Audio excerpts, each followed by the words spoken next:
call me Crazy Joe, but now they can call me Batman. What up? Welcome back once again to the Necro Zoo.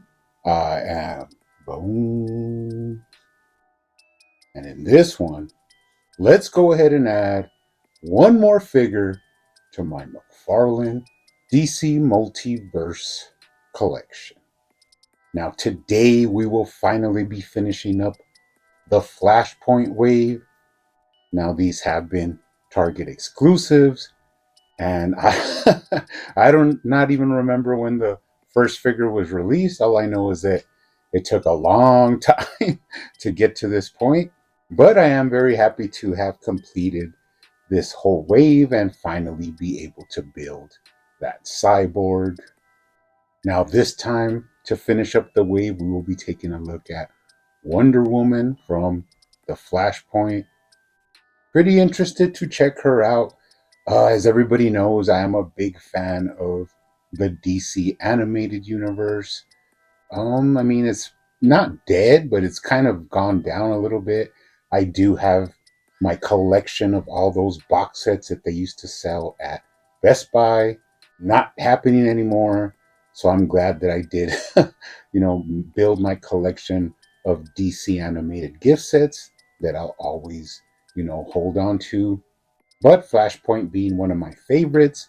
Now, these are more based on the comic storyline, but it is pretty cool to see Flashpoint in different forms of entertainment, so that's pretty awesome.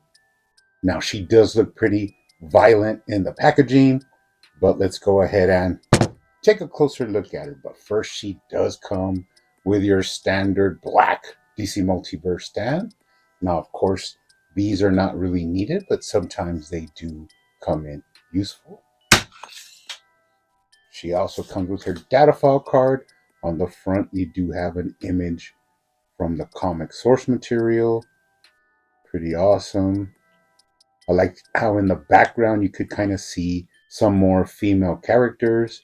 Hopefully McFarlane will get around to making some of those, which would be awesome. On the back, you do have some information. Pretty cool. We'll hold on to this. Now in that vicious Flashpoint series, I think Aquaman's like an emperor and he rules the Atlanteans, and then Wonder Woman rules the Themyscirians, and they have this huge battle. It's like a love triangle sort of between Mira, Wonder Woman, and Aquaman. One of the biggest images, horrific images that comes out of this series is, of course, Wonder Woman holding up Mira's head. Now, sadly, we did not get that accessory in this with this figure, but we did get a head, so that's pretty cool. Now, she does come with her sword, with her blade. I love the way it has a lot of battle damage. Pretty nice. Now you do got that cool copper toned guard and hilt. Pretty awesome. Hold on to that. And like I said, she does come with a head, but that is Cyborg's head to finally build that pretty big collect to build figure. Now, if you look at the package, it does show that the shoulder guards were supposed to come with this head. And surprisingly, what I did notice is that if you pull on those shoulder guards, they just pop out. They're not glued at all. So I'm not sure if there was a discrepancy there between the factory and the guys printing out the boxes and the packaging, but they are removable, so they could have come separately with the head, but they actually came already, placed on the figure. So I just thought that was sort of interesting, but we'll hold on to this head. Now let's go ahead and take a more detailed look at her. Basically, this is coming straight out of the pages of the comic. Awesome rendition of Wonder Woman. This is where she's like, in battle mode, ready to go to war. Of course, she's wearing her traditional Themyscirian battle armor. Pretty nice. So first impressions, like I said, this is jumping straight out of the pages of the Flashpoint. Pretty much beautifully executed by McFarlane. Design wise, I'm not sure. We'll take a look at it, but as far as the look goes, they nailed it perfectly. Pretty awesome Wonder Woman figure. Right off the bat, I love the chainmail and the bright, the red of the chest plate kind of uh, divides up the figure with the red from the boots, giving it some contrast, which is pretty sweet. Let's take a look at the head sculpt. They pretty much nailed it here with the head sculpt. Love that helmet. That's that awesome sort of sun crest going down the middle. And actually, a lot of nicks and scrapes from the battles that she's been in, which is pretty much a similar theme that goes throughout the whole figure. Just battle damage everywhere, hits from opponents, and you could tell she's, been through it, but it looks really good. Awesome head sculpt. Love the eyes. Love the lips. Beautiful head sculpt. Now let's take a look at the articulation. I do pretty much foresee that it's going to be a little bit hindered. Well, she does look down pretty good. Looking up, I mean, it's there. You got to force it. But the hair does kind of move out of the way to give her, a little bit of looking up. Not all the way, but she does look up a good ways. You got right to left. You could tilt her head for some attitude. Awesome. Pretty nice. Love that. Let's go down and take a look at this chest plate. Beautiful candy red that they used on here. Just really pops. And you got that sort of Wonder Woman slash, a bird effigy on her abdomen going up under, the bosoms. I mean, just looks really awesome. I love how the belt has the cool detail again with the little stars and the separation between the buckles and the leather. Looks really fantastic.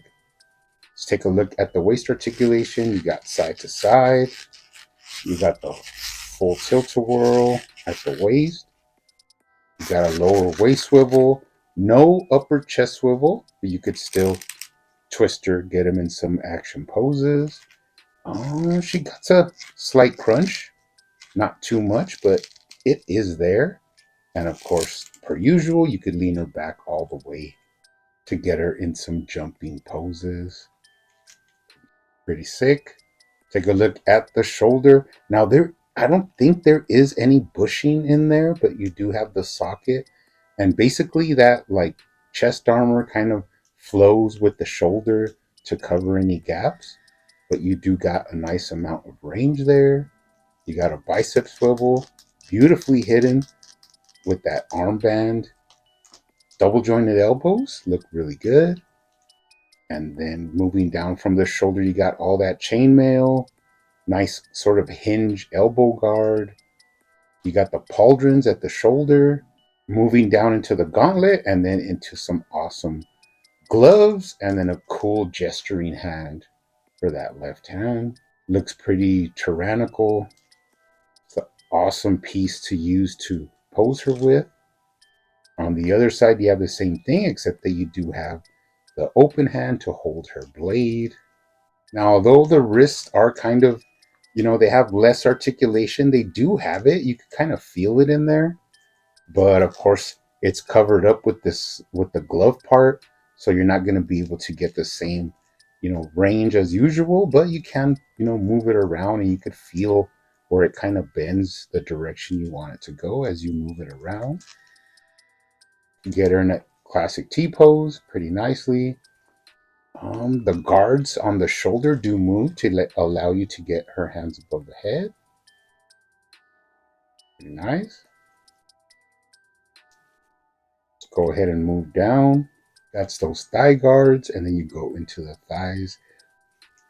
Pretty minimal thigh swivel. I'm not sure if you heat this up, if you could get it, to open up a little bit, but you could still move the boot from side to side while using that hip swivel. Now, surprisingly, you do not need to have a thigh cut here because she does twist at the knee. So you could get a lot of range there. She can kick up pretty high.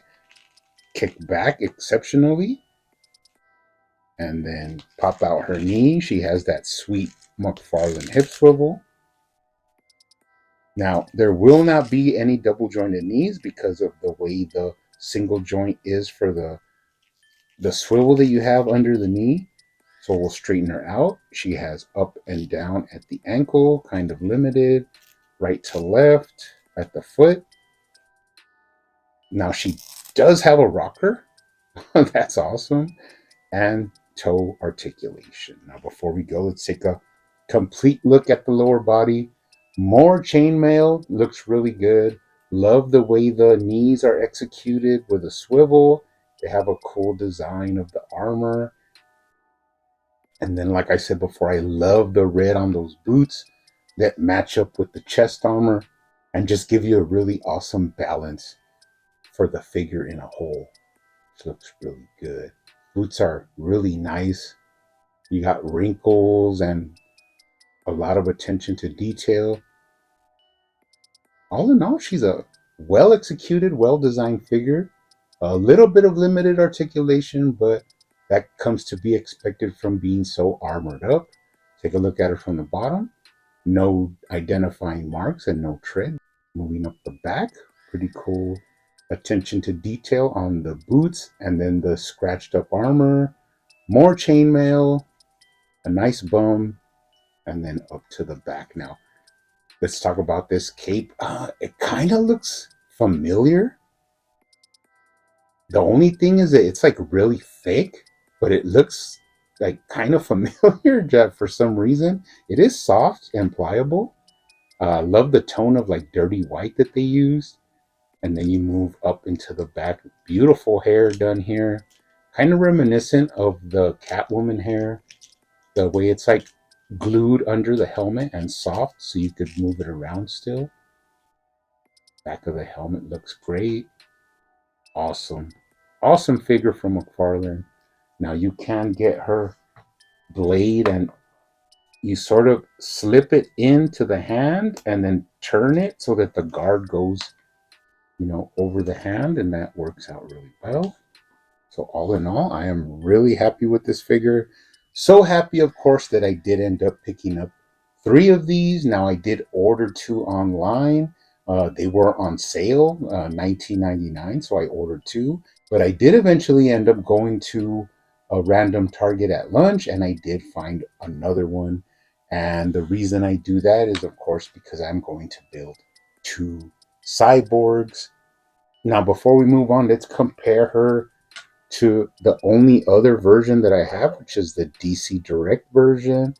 Now, this one is the same thing, like designed beautifully, but one negative on the DC Direct version is there's basically no articulation, not even limited articulation. I mean, first you like get surprised by the look that she has in her eyes, pretty startling, and then no movement at all in the head, basically single joint at everything. Everything is stiff because of the plastic that DC Direct used. Everything is like super stuck together and tight. I would have to say about 6 points of articulation, maybe 8, but still a really nice looking figure. I mean, this was a major spotlight in anybody's collection when it first came out. So not to, put it down too much, it has been an awesome part of my collection for years. But now I will be moving on to this beautifully sculpted, beautifully designed 7-inch Wonder Woman figure from the Flashpoint. Now, another thing this one has is the paint on this one. I'm going to go ahead and bring out, I do have 2 of these already. Now, this is my second one. I did already paint the helmet with a really yellow gold. Also, the scabbard I painted with the gold. Really makes her pop. I will need to do the W on the chest, but what I'm going to be doing actually is I'm going to use this DC Direct version as a template because she does have a lot of sort of gunmetal silver and blue and different tones that this McFarlane one does not have. So I will be actually porting the paint scheme from this one onto my second version of Wonder Woman. So I'll have one that's a standard release, and then I'll have a custom painted one that actually goes off a little bit more of the DC Direct version. I may make a video on it, I may not, but I am really looking forward to painting it up and taking a look at it. So that's going to be pretty awesome. Now, of course, we have the head, and that is to add on to the cyborg figure. He's pretty big, but if you know anything about the Flashpoint storyline, that is how he is in the comics and also in the animated film. Now, I also have two of these because I will be getting one of these, and I'm actually going to do a completely like shiny silver repaint of this one. I'm going to cover up the symbol on his chest, and actually even the black parts of his suit on here, I'm actually going to paint them silver. So that is why I have two of these. Once again, one to keep in his original state and one to customize. So that's going to be something to look forward to. And before we go, let's go ahead and bring out the other figures from the Flashpoint. Now, first off, a long time ago, we actually received this Thomas Wayne Flashpoint Batman. Loved this figure. This was when McFarlane could still put guns with the figures until they banned that. Warner Brothers made that mandate that no guns with the figures. They also did an alternate version where he's unmasked. Now, actually, mine, I actually custom painted, added some darkness to the hair and a little bit more of that 5 o'clock shadow, like darkened it up just to make them look a little bit more accurate. And actually, both of these, I actually raised the neck peg to lift up the head off the shoulders of the body to give them a taller look and a better proportioned look. I think they look really good. Now, then in this wave, we actually got our Aquaman. Now, this is actually one of my favorite versions of Aquaman, and he has that sort of militaristic, style to his costume. This is my custom version. I did repaint the chainmail, the scales in like a reddish orange. I redid the head. Everybody knows he had that pretty horrific screaming head, and I actually fixed mine by adding some teeth to give him more of a grimace than an actual, screaming head. But love this figure now. One of my favorite figures. It's really hard to pick between the Flashpoint Batman and this Aquaman. And then we did get the Barry Allen Flash from Flashpoint. Everybody loved this figure. He did sell out. Awesome. Now I did end up getting two because he's one of the figures that actually came with an alternate unmasked head. I painted the skin tone on the neck to make it look a little bit more realistic. And then I added the egg sandwich just to give him something to munch on. Not my favorite figure, but I do enjoy him. I still prefer the Rebirth Flash, actually. But it's always good to have different versions of the same character for different situations and uses. But I have to definitely say that right on the line of being my ultimate favorite figure from this wave is actually the Project Superman Subject 1. Now, this is actually my custom version. Once again, I've actually bought 5 of these. I bought 3 with, in brand new in box, and then I bought 2 loose without the boxes or anything to do customs on. And this guy, I actually gave him some heat vision eyes. I actually painted the bottom of his boots white, which is a little detail that sometimes he has in the comics. And man, I love this figure. I don't know what it is about him. I could like pose him all day, like in flying poses. The heat vision eyes really give him a little bit of sense of attitude. I also gave the hair like a little bluish wash. But yeah, this one, although a lot of people did not enjoy him, I actually really really like him, and he actually ends up being one of my favorite, like, underrated figures from this whole Flashpoint wave. Now, of course, the Cyborg we won't take too much of a look at because I will be looking at him once I do the repaint. But if you do look into the source material, he is a tank. He actually like works for the government and has used their technology to like makes make himself a sort of unstoppable force. But all in all, I'm actually happy with this Flashpoint wave. Really happy to be done with it. Like I said, I will be doing a repaint of the Wonder Woman, and I will be doing a repaint of the Cyborg. Basically, Flashpoint Batman is always going to be my favorite. Emperor Aquaman is right behind him, and this is my sleeper favorite. That is the Subject One, Superman. So once again, really happy to get through this wave. This Wonder Woman figure is really nice.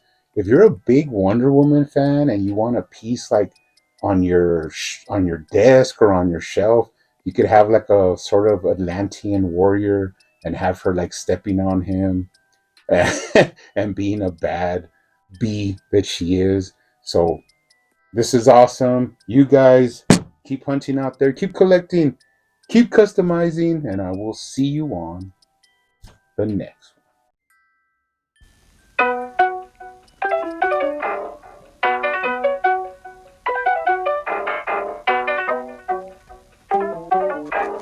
They used to call me Crazy Joe, but now they can call me Batman.